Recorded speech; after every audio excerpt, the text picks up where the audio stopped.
परम पूजनीय श्री साहिब जी, उपस्थित साध्वी बहनों, संत समाज, भक्त समाज, भक्तिमती माताओं एवं नन्हे मुन्ने प्यारे बच्चों, आप सभी के समक्ष मुझे भी साहिब जी की आज्ञा हुई है एक भजन प्रस्तुत करने की।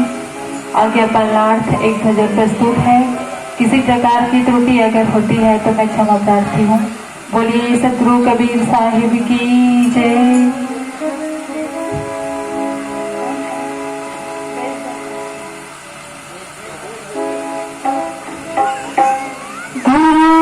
की जय बंदगी,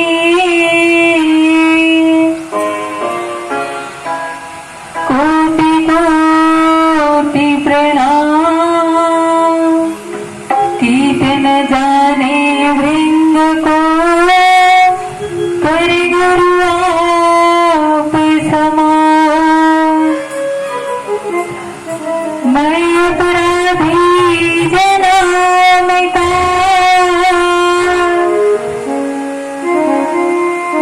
नक्सिक भरा